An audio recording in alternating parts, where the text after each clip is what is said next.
Wendy Williams Show every weekday at 11, right here on Channel 11. Now, Channel 11 News. Coverage you can count on. Good afternoon. It's dry out there right now, but showers and storms will be developing later today. Severe Weather Team 11 meteorologist Daniel Dozier joins us this afternoon with when this will all happen. So this afternoon, late afternoon, I think, really. So the next couple of hours here in Pittsburgh, we'll start to see these showers and storms moving in from the northwest. We're starting to see a little bit of development, but that's well up to the north. Let me point out here on Storm Tracker Doppler 11 radar where that is occurring. We'll zoom in here. That's going to be just northeast of Newcastle. Some heavier rain that has just popped up here in that area. Also, a few showers in and around Lawrence County. Really, you can see northeast of Elwood City, a heavier shower there. Visible satellite shows those high clouds have been really thick all day long as expected. So we've had a mostly cloudy sky, although we're starting to see some breaks in the clouds. And as we get that sunshine in here, temperatures will begin to rebound this afternoon. And that sun will also allow for more showers and storms to develop because it's a fuel, it's the energy for the storms. So 73 degrees right now in Pittsburgh, 75 in Washington. We'll go with a high near 80 this afternoon with winds west-southwest at 5 to 10 miles per hour. Yes, we do have that chance for storms here in Pittsburgh. I'm going to show you storm tracker maps, walk you through the rest of your evening coming up in just a few minutes. Jen. President Trump travels to both Dayton and El Paso today, carrying with him the sympathies of the nation after a weekend of terror that left 31 dead and more than 50 wounded. NBC's Jay Gray has been following the tragedies in both Ohio and Texas, and he joins us now from the scene of the first attack in El Paso. Panic overnight in Times Square. The backfire of a passing motorcycle mistaken for gunfire. People were screaming and crying and climbing over each other. In Utah, it's a loud noise inside this mall that triggers chaos. As you can imagine, there's a heightened sense of fear right now with things that have gone on around our country, and people were in a full-on panic. With the nation on edge, President Trump travels to Dayton and El Paso, cities struggling in the wake of back-to-back mass shootings. We'll be meeting with first responders, law enforcement, some of the victims, and paying my respects and regards. The mayors in both grieving communities raising their voices, suggesting the president may get a chilly reception. He's made this bet and he's got a lie in it, he hasn't, his rhetoric has been painful for many in our community, and I think that people should stand up and say they're not happy if they're not happy that he's coming. No, I don't think my rhetoric has at all. I think my rhetoric is it brings people together. As investigators try to piece together how and why the massacres took place, while families of the victims, it just hurts, wrestle with the heartache of their loss. It's a pain that will never go away. It's like I'm living in a dream, and I want to wake up from it, but I can't. And that was Jay Gray reporting, and you heard him mention that scare in Times Square. People briefly feared that they were in the middle of a mass shooting last night. A loud cracking noise sent people running down the busy streets. The NYPD quickly tried to bring calm to the scene, tweeting that motorcycles backfiring while passing through sound like gunshots. Police say that they received numerous 911 calls during the chaos. Some people got injured in a stampede, but none of those injuries are life-threatening. Friends are remembering Nicholas Coomer, the Pittsburgher who was killed in the mass shooting in Dayton. He graduated from Washington High School and went to St. Francis University. He was finishing up a summer internship, and we're told that he was out celebrating a job offer when he was killed in the mass shooting. More than 100 people gathered at St. Francis University last night to honor him. It didn't matter where you came from. It didn't matter who you were. You were welcome in his home.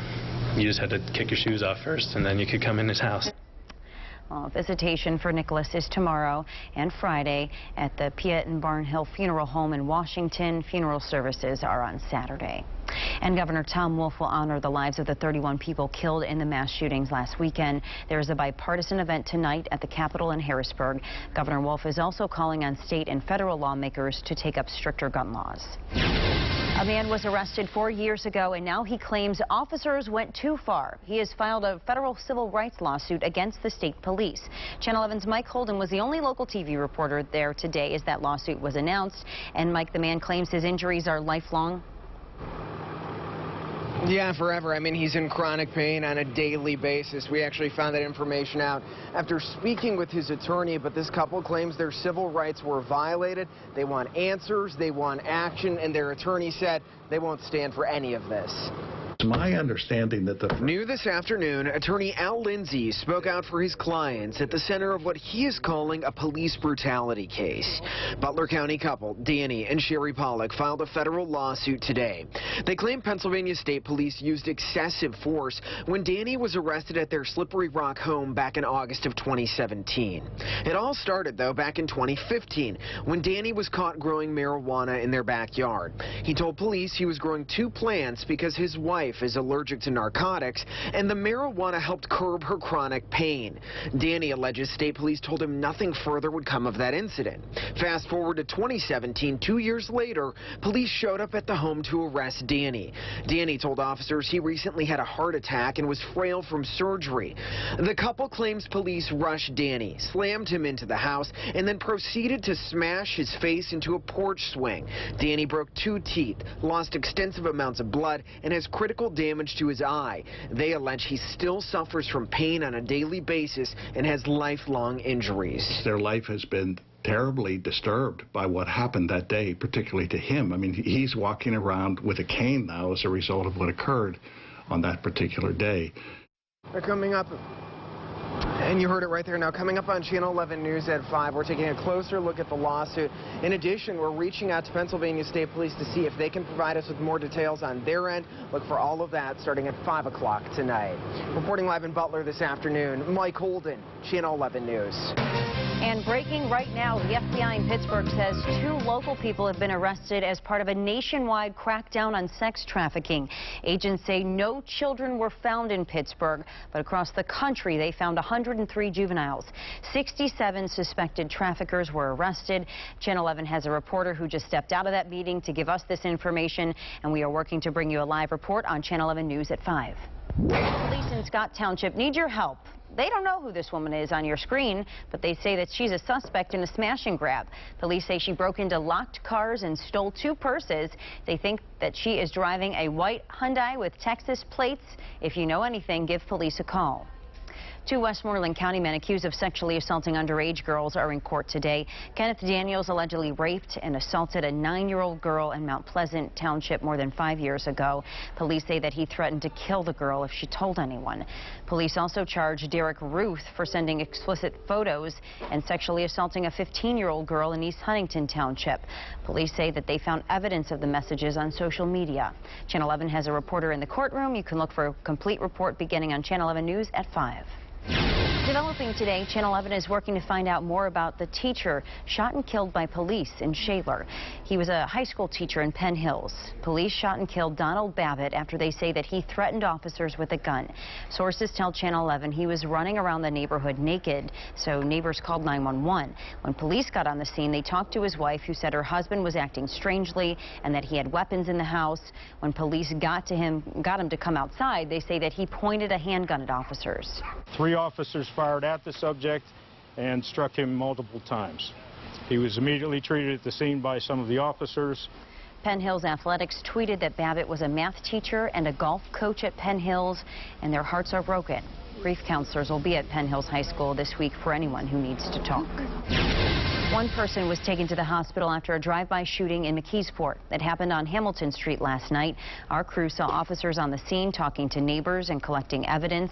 We'll let you know when there's an arrest. Right now, police are looking for a man they say held up a convenience store in Connellsville. They're trying to identify the person on your screen there. They say he robbed the Honey Bear Sunoco on Snyder Street. We're told, as you can see here in the picture, he climbed over the counter. He took the cash and cigarettes, and then he left. We may be getting close to a major update in the case of a missing Whitehall woman. Investigators say they might file charges soon. In April, a relative reported 67-year-old Elizabeth Weisenfeld missing after she didn't show up for work. Police found her blood in her bed and some items missing from her home. And we told you in a person of interest, Douglas Berry was arrested on a gun charge. Police say that Berry did odd jobs for Weisenfeld and say they believe that they have surveillance on him using her ATM card. We have not found her body, but that doesn't preclude us from prosecuting. It's very interesting in terms of the evidence which has been developed. It's a very tight timeline. District Attorney Stephen Zappala says that her family has been updated on the case. Crews were called out overnight to fix a broken water main on the south side slopes. We saw water going down St. Leo Street early this morning. Looks like it was pretty heavy there. It was shut off rather quickly. We are working to find out how many people are impacted by this. There's a new level of safety in Newcastle. Police officers are now wearing body cameras. The department posted this news on its website along with this picture of an officer wearing that camera. Newcastle police officers will have to record every single encounter they have with both video and audio. The new technology will also be used as a training tool. The skyline is changing in Shadyside as CMU plans to turn a parking lot into a dorm. Carnegie Mellon University just got approval from the city of Pittsburgh to build a new dorm at the corner of 5th Avenue and Clyde Street, right across from Central Catholic High School. Less than 10 minutes. That's how long CMU student Keithana Gurushankar says it would take to get from this area to campus. She lives around here now and would welcome another dorm. The dorms are pretty crowded, so it's good to have more housing. But not everyone agrees with that. Channel 11 spoke to a neighbor in June who wrote to the Zoning Board of Adjustment, concerned the project would impact air quality, create additional traffic and noise problems, and generally ruin the landscape of their homes. CMU told Channel 11 today, as with all projects, we will follow the city's processes for design review and permitting. And I guess like if there was like college students moving into my area, I would be kind of worried as well. But also like I literally don't know any CMU students who party. We're like known for being like really studious. The 6-story dorm entrance will face 5th Avenue. CMU has told Channel 11 right now there are 6 apartment buildings and 800 students on the block, and the university owns 2 of them. CMU tells me that they will start building that new dorm this fall, and they hope to have it done by the summer of 2021. Even though I love cats, I don't want to have to get into any more trouble. How that woman's love of strays angered her neighbors and her town and nearly got her thrown in jail. And neighbors say their water bills are through the roof. How much extra they're paying for the same service, and the answer we got from officials when we confronted them about it. It's been mostly cloudy so far today, but we'll have some breaks in the clouds, temperatures going up, and storms coming in this afternoon. I'll have your full forecast headed into the weekend next.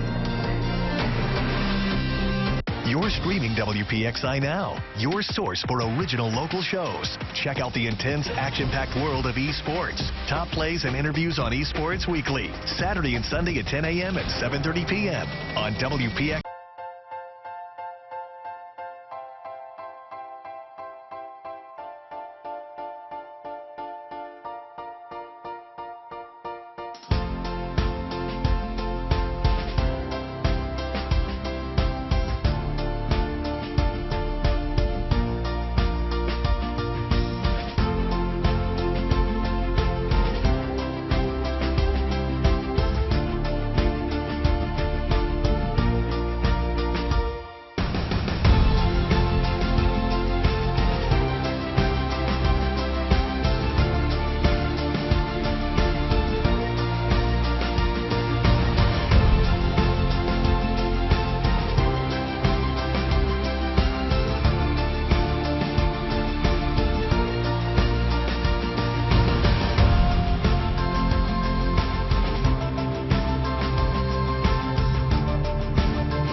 News 11 at 11. Accurate details, experienced coverage, trusted weather source. I'm tracking a strong storm moving into Greensburg. All in the first 11 minutes of our newscast. Count on Channel 11 News 11 at 11 tonight.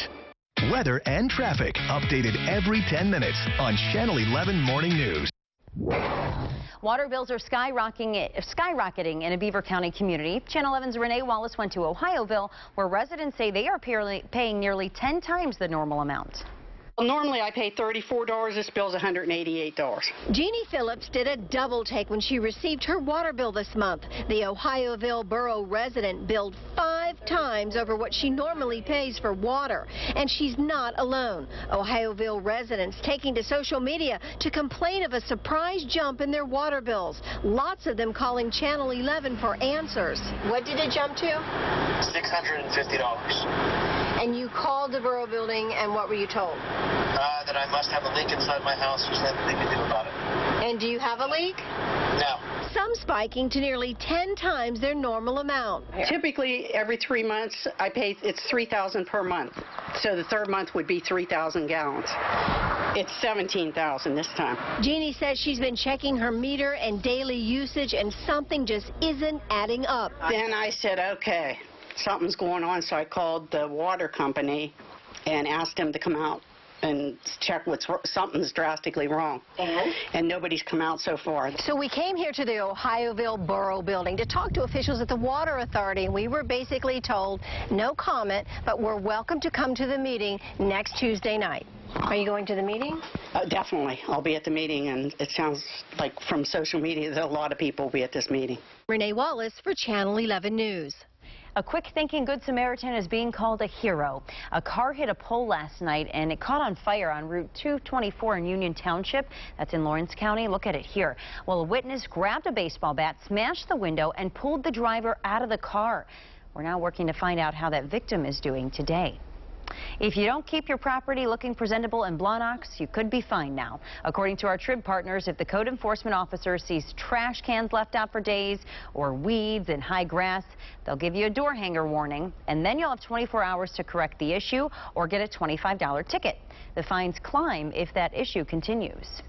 A woman is just getting one more warning now to stop feeding stray cats. Channel 11 told you last month when a judge sentenced Nancy Segula to 10 days in jail for feeding strays near Cleveland. Now, this sounds kind of harsh, but it wasn't her first warning. Neighbors have been complaining for a while that cats made their yards unlivable. Since the case broke, animal rescue groups have trapped 32 cats. The judge suspended the jail time after getting another promise from Segula that she will stop feeding those cats. You have to deal with that odor and that debris, and they don't want to do that. Do you understand that? Yes, I do. Not unreasonable. The judge also ordered Segula to get some counseling for depression. Lots of pups were spotted last night at PNC Park. If you bought a ticket, you could bring your dog to watch the Pirates take on the Milwaukee Brewers. Look at that, so you can see a lot of people jumped in on this. There were shaggy dogs. There were a bunch of other kind of dogs there. Feisty dogs, dogs in costume, dogs in the concourse, dogs chilling in the seats, dogs sitting on their owners' laps and wearing a cute little Pirates jersey. Look at that guy. This was the positive part of the night. Unfortunately, the Pirates lost 4-3.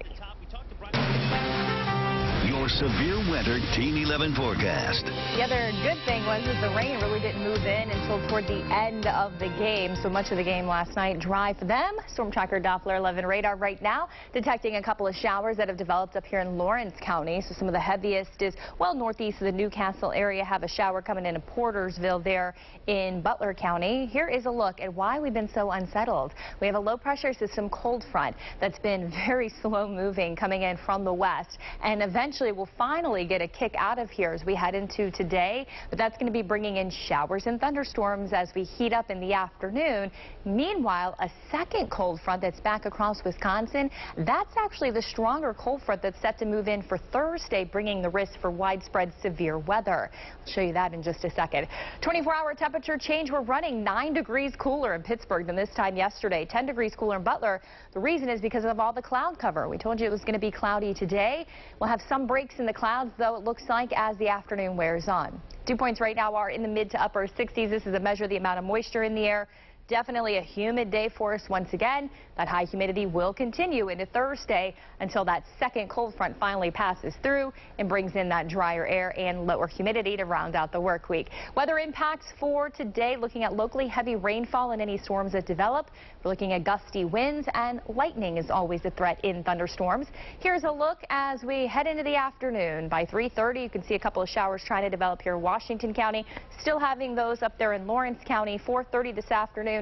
Still with a chance here in Pittsburgh, continuing that chance into the late afternoon and into the evening as well. So if you do have any outdoor plans, you're going to want to grab your rain gear for sure here in our area as we head into late afternoon and early evening. Once we lose the heating of the day, those storm chances will go away, and we are looking dry overnight tonight with a mostly cloudy sky.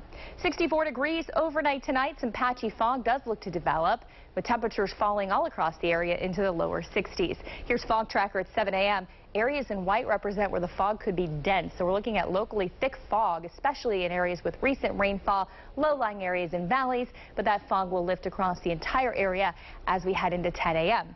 Temperatures for tomorrow going up into the low 80s, but if you were going to be getting outside doing a little biking or any other exercising for tomorrow, may want to do it early with the better storm risk coming in during the mid to late afternoon tomorrow. 82 the high in Pittsburgh, 81 in Washington. My 5-day forecast with your weekend always in view, and it's looking fantastic for the weekend, but we have to get through Thursday. I want to walk you through those severe weather threats for Thursday coming up in this next half hour. And be sure to check out the WPXI streaming app. We'll have constant updates on that forecast and today's top stories. You can find it now on Roku, Amazon Fire, and Apple TV. Just search WPXI. We have a warning for gardeners. The giant hogweed plant can cause blindness. The State Department of Agriculture says that it can grow anywhere from 8 to 16 feet high. You can see how high it is compared to that man there. There's a bit of purple coloring to the stem and then coarse white hairs on it. The sap of the plant can cause blisters and it can burn your skin. And if it gets in your eye, you could temporarily go blind. We just got an update about the steel curtain at Kennywood. They are still not sure when it will be ready for you to ride again. Kennywood posted on Facebook just about an hour ago that because the roller coaster is such a unique prototype, it's not unusual to have period of downtimes. They say that their maintenance team is making progress, but they just can't pinpoint yet when they will be done. Every time that we went, it was closed down or the line was too long, so when we got ready to go, then it was shut down again. Kennywood says once the ride is back open, they still might have to do some more stoppages just to make sure that it is safe for you to ride. If you've been wondering why Antonio Brown hasn't been practicing with the Oakland Raiders, we do have the answer this afternoon. Apparently, he has frostbite on his feet. Reports say that he used a cryotherapy machine to treat his feet. The machines used extreme cold to heal muscle aches. You hear about a lot of athletes using this. But apparently, Brown was not wearing the right kind of protection on his feet, hence the frostbite. A police officer is out of a job and in court. What authorities say he was looking at the time that has him on the wrong side of the law.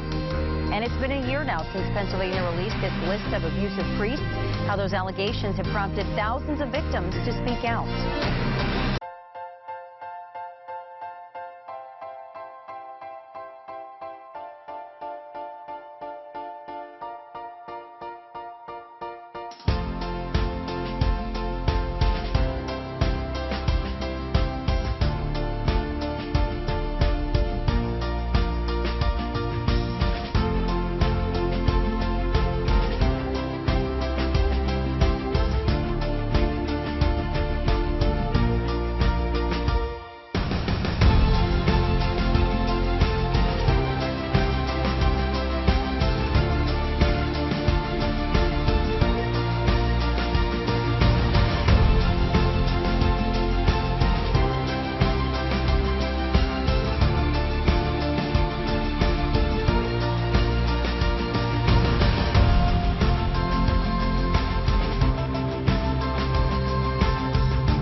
News 11 at 11. 11 minutes of news and weather before the first commercial.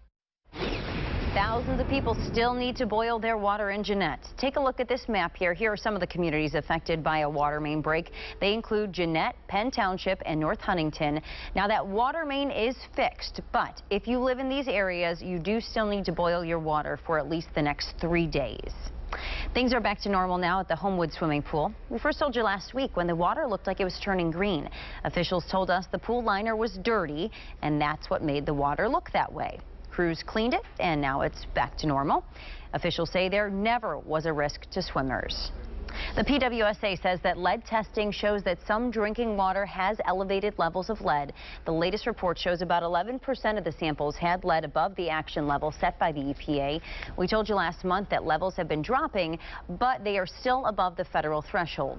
Lead can get into your drinking water through older service lines that are lead or any lead piping in the home. We do have more details on this now. Pittsburgh homeowners who have lead water lines and meet some income guidelines could qualify to have those pipes replaced for free.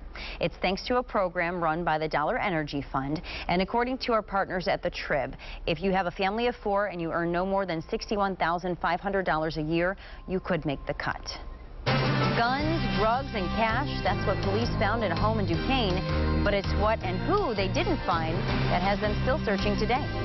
Unsettled weather will continue at times through Thursday. I want to show you Thursday's forecast because that will have the greater risk for seeing some severe weather. We'll do that coming up the next half hour. From cleanings to surgeries, local volunteers are giving free dental work to patients in need. Events like this happen across the country, but Pittsburgh is different. It's the people of Pittsburgh that really make it special. You're going to walk out of here better. Brightening smiles across our city makes us proud to be from Pittsburgh. Proud to be from Pittsburgh. Brought to you by your local Honda dealers. Great cars, great people. For a great deal on a Honda, visit shophonda.com.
Johnson and Peggy Finnegan on Channel 11 News at 5.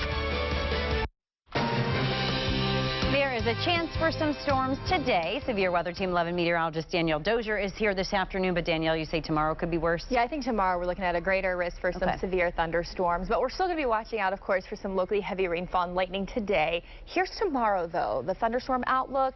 Areas in yellow have the greater risk of seeing some scattered severe storms, so a few more of them.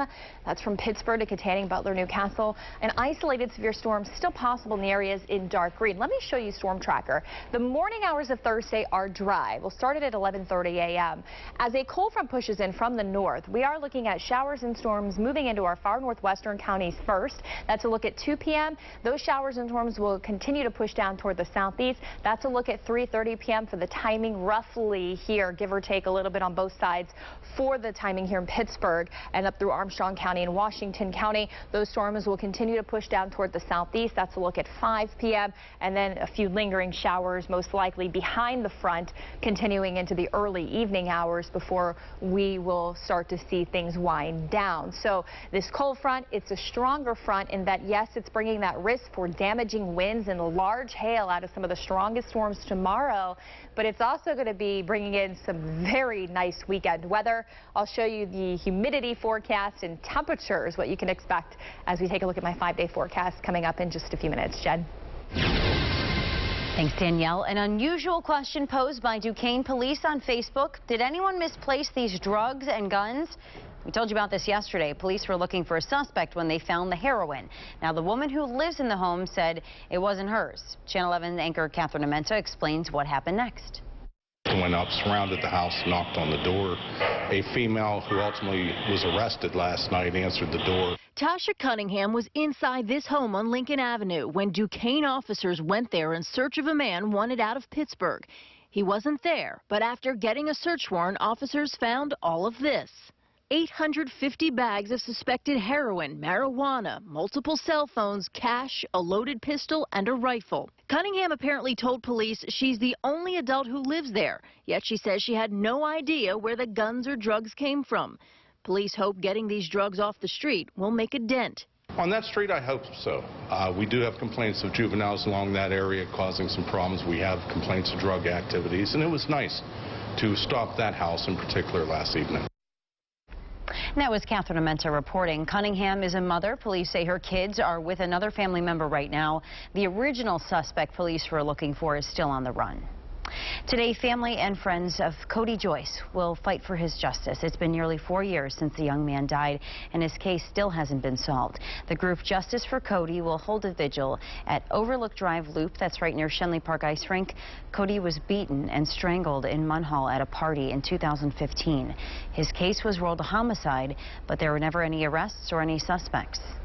Part of tragedy that this has it just destroyed her. It drains your soul because you know there's something, these guys, justice should have already been served. Tonight's vigil is at 6:30 this evening. The Ross Township police officer accused of illegally accessing internal files is now out of a job. We first told you about the criminal charges against Officer Mark Sullivan last week. He is accused of accessing computer files meant only for his police chief and lieutenant. Investigators say those files had to do with internal discipline matters and changes within the department. He is due in court today. Plans are being made to remove the charred remains of the old Belvedere Hotel. I was out there, brought you that breaking news coverage last month when the old building in Oklahoma Borough on Route 66 burned to the ground. There's going to be some challenges with this cleanup. Crews have to prevent dust from becoming airborne because it could contain asbestos. The state DEP says the debris should stay wet or covered, so the fire department has been misting the debris every couple of days. Now, as for the investigation into the fire, state police want to talk to these two men. They were seen walking in the area around the time of the fire. The Boy Scouts of America has been plagued with accusations of child sex abuse by Scout leaders for about a decade. But there's a new lawsuit that claims the problem is much bigger than anyone knew, going back decades, involving hundreds of alleged victims who are now coming forward. Stephanie Gosk reports. The accusations range from taking lewd photos to groping to rape. Scout leaders allegedly abusing children, often on trips away from home without their parents. The problem is much greater than originally thought, described as a pedophilia epidemic in a new lawsuit filed on behalf of one anonymous accuser in Philadelphia. You cannot trust the Boy Scouts of America to weed out the bad apples, because they haven't. Attorneys now say 350 new victims have come forward since March, responding to a public call to share their stories. The complaint accuses Boy Scouts of America of hiding the scope of the problem to protect its reputation and the abusers, including a former mayor and a local doctor. I sat down with two of the alleged victims this summer. He said, "Come to my room, I want to show you something." And at that point, he told me to take my pants down, and he touched me down there. Both accused their scout leaders, who were in their 30s and 40s at the time, of sexually abusing them decades ago. James Kretschmer says after the abuse, he wanted to take his own life. I was actually sitting in the middle of the highway, the big road, waiting, and I can remember just thinking, it'll just be okay if a big truck comes by. It'll be over. I don't have to deal with this anymore. NBC has not independently verified the two men's accounts, but did speak to friends and family they told at the time. In a statement, the Boy Scouts of America says in part, "We believe victims and sincerely apologize to anyone who was harmed during their time in scouting," adding, "The BSA has taken significant steps over many years to ensure that we respond aggressively and effectively to reports of sexual abuse." That was Stephanie Goss reporting. The attorney for the victim says that he has decided to represent these clients because he heard that the Boy Scouts of America was considering filing for bankruptcy. And if that were to happen, no new lawsuits could be filed. It has been nearly a year since Pennsylvania released the grand jury report on predator priests, and the abuse hotline is keeping busy. The state's top prosecutor says that he has gotten nearly 2,000 calls. 90% of those are about suspected abuse or cover-ups. Attorney General Josh Shapiro says he gets stopped almost every day by people who are grateful for this investigation. The Diocese of Pittsburgh launched a website earlier this year for its compensation fund. It lets victims with credible allegations of clergy sex abuse submit claims and get fast approval of settlements. If you are watching TV about 2:20 this afternoon, maybe listening to the radio as well, don't be alarmed. There is going to be an emergency alert that FEMA and the FCC are putting on. They're doing a nationwide test. Now, the emergency alert system will be tested on all television and radio stations. Again, it's 2:20 this afternoon. Officials want to test the readiness of the system if the internet ever goes down. Finding work after serving your country can be tough for a lot of veterans, especially for women. How new programs give them the tools to make a living on their own terms. And it seems like Twitter never stops, but there's hope. There's a new feature that'll let you silence the chirping while staying connected.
Meteorologist Stephen Cropper tracking the weather in your neighborhood. It is Purple Heart Day. It's a day to think of those that we know who have earned a Purple Heart. More than 91,000 Pennsylvanians have been awarded one. They are given to military servicemen and women wounded or killed in war.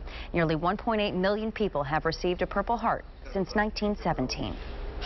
Getting back into the job market can be tough for veterans, especially true for the fast and growing segment of the veteran population, women.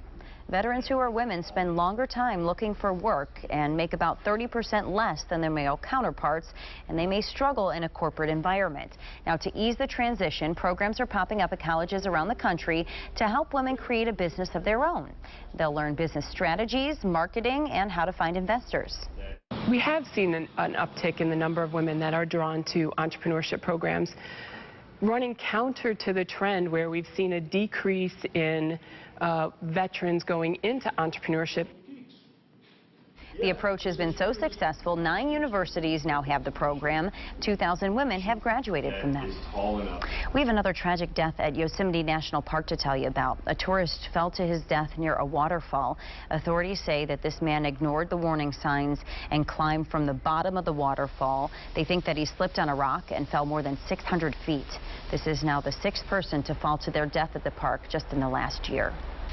1,000 pounds of salt, warm water, and a closed lid. Put those all together and you have a sensory deprivation tank. How the contraption is taking over the wellness industry, one salon at a time. I'm tracking some showers up in Lawrence County. More to come for the rest of the area. I'm timing that out, and we're looking ahead to a beautiful weekend. Coming up next.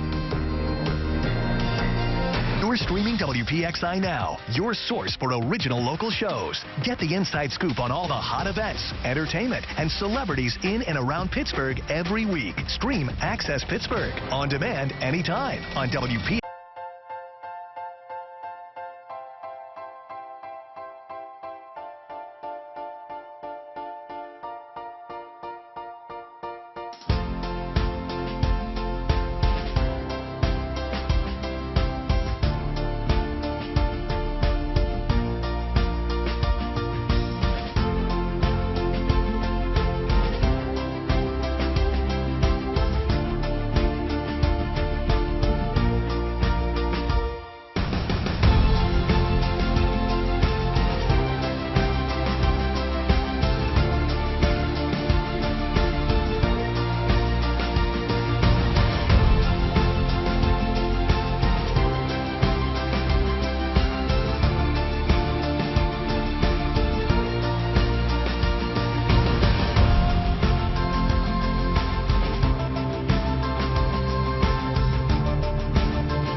at 5, covering more news happening in Washington County. Severe Weather Team 11 on Channel 11 News now brings you the 7-day forecast on your screen all the time. During all of our weather reports, you'll see the forecast for the next 7 days where you live. Watch Severe Weather Team 11's 7-day forecast on Channel 11 News every day. New details this afternoon. Have you heard of one of these before? Float tanks or float therapy spas are popping up across the U.S. Fans of the isolation tank experience say it is a chance to relax and zen out. Curious what you think about this. NBC's Liz McLaughlin visited one to see this unique way to chill. Here's our pod suite. It's not always sink or swim. For 60 minutes, you can simply float. We call floating meditation on training wheels. Sensory deprivation chambers or float tanks are an exploding wellness trend. Float therapy is nothing new. But it is experiencing a renaissance. There are now hundreds of float spas across the U.S. True Rest has 34, with 15 more opening this year, attracting customers like Addie Collett for the mental health benefits. I have a super ADD personality, so it's helped me a lot just relax and unwind. Sessions are 60 minutes in a private float pod room. It's very rare that there's just an hour of your life where no one's talking to you or no distractions. More than 1,000 pounds of Epsom salt makes floating effortless. Even a bowling ball floats inside our pods. The water is the same temperature as your skin. Oh, it's warm. And once the pod closes, there's no light or sound. You're one with yourself and you're one with your thoughts. After the float, customers can decompress at the oxygen bar. I feel very good right now. I'm very relaxed. Jessica Scripture came for the first time, hoping float therapy would help ease her back pain and sleep problems. I think it's going to start as a health fad, and I think the benefits are going to show, and I think it's going to stick around. As more people decide to float their anxieties away. Liz McLaughlin, NBC News. Really interesting story there. Okay, how about some lunchtime news for you? McDonald's is still selling more than its competitors in the fast food world. The chain has once again taken the top spot as the nation's biggest fast food chain in sales. That's according to an annual list of the largest fast food restaurants in the U.S. In fact, the Golden Arches more than doubled its system-wide sales of its closest competitor.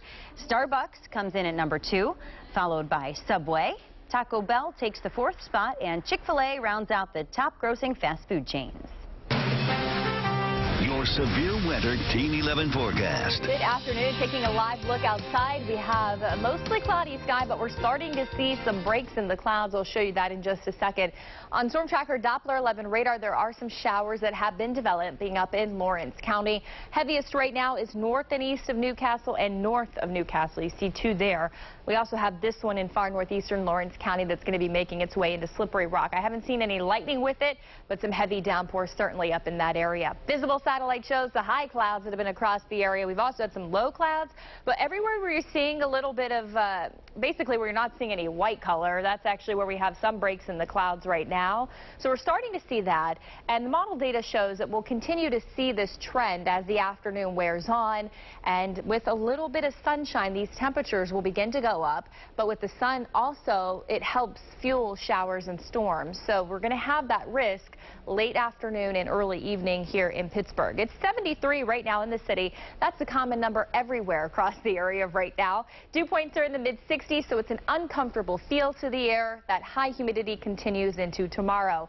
With any showers and storms that develop for today, we're looking at heavy rainfall as one of the bigger threats, and then some gusty winds. Lightning is always a threat in thunderstorms. Here's 3 o'clock on Storm Tracker. You see those showers up there in Lawrence County. Here's 4 o'clock. It does start to show some more development across the rest of the area. So I'd have your umbrella with you by the late afternoon and early evening if you're heading out. That's a look at 5 p.m. and then this is a look at 6 p.m. So some of us will be dodging some wet roadways if you're out and about or you're commuting home. And then by 7:30, some lingering showers or even an isolated storm to the south and east of Pittsburgh. But really, once we lose the heating of the day, today is one of those days where the storm chances will go away closer to sunset. Overnight tonight, it'll be dry, but patchy fog will be developing for your Thursday morning. Could be locally dense in spots where we've had some heavy rainfall and, of course, those valleys. Thursday will pose the risk of severe weather. I think that's when we're going to actually see the bigger threat of getting some severe thunderstorm warnings. Here's 2 o'clock in the afternoon. You can see a strong thunderstorm up there in Newcastle and Lawrence County. 3 to 4 o'clock or so, here's the timing for Pittsburgh, the way it looks right now. Of course, we're going to keep you updated on if the front moves a little bit faster. But here's 5 o'clock, and the main severe weather line would be well east of the area, but still a few lingering showers here in our area up until early evening Thursday. Thursday, we are looking at a risk for damaging winds and large hail out of the strongest storms. Of course, if you can do so safely, we always encourage you to send us your pictures using the hashtag WPXI Storm. 64 tonight, tomorrow up to 82 degrees. It'll be warm and humid and slightly breezy. The humidity will fall, though, behind the front, and it's looking fantastic for the weekend. Friday, Saturday, Sunday, low humidity. Could be an isolated shower across our southern counties Friday, but for the most part, everywhere else is dry, mostly sunny and cooler. Temperatures will be falling down into the 50s at night. Woo! Might be a good night to keep the windows open there. All right, Danielle, thanks. Twitter is testing a snooze button. The new feature will mute the app's push notifications for a certain period of time, 1, 3, or 12 hours. Tech website Engadget says that you'll still see new replies and tweets in the notifications tab, where they'll pile up until you're ready to look at them or swipe them away. The snooze button could be Twitter's answer to other social networks' offerings aimed at preventing user burnout. Heck yeah, bro, that's my city. We're El Paso strong. I'm El Paso strong. Finding strength out of tragedy, the message of hope an artist has for his city and the world.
Seven-day forecast, now on your screen all the time on Channel 11 News.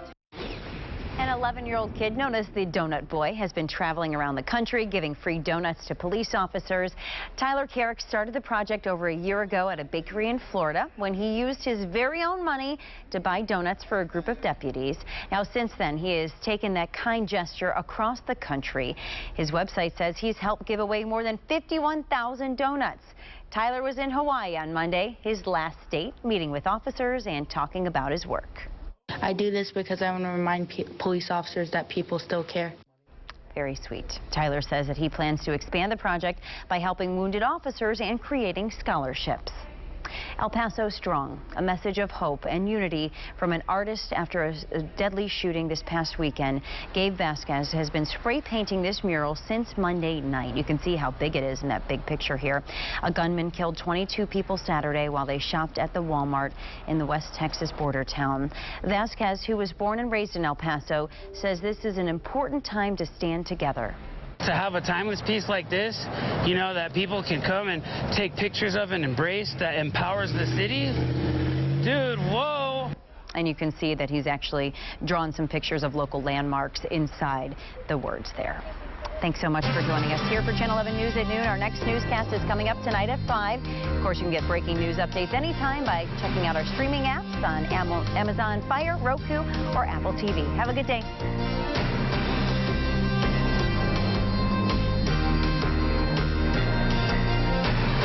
Watch Channel 11 News at 6. Followed by NBC Nightly News at 6:30.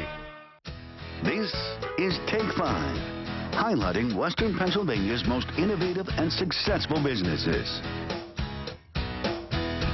Hello and welcome to Take 5. I'm Heather Javira. Today I'm joined by Teresa Gaspard, Special Events Manager at the Pittsburgh Zoo and PPG Aquarium. Teresa, many people know and love the zoo. Their families enjoy visiting and seeing the animals and also attending those special events. But you're here to chat about your conservation efforts.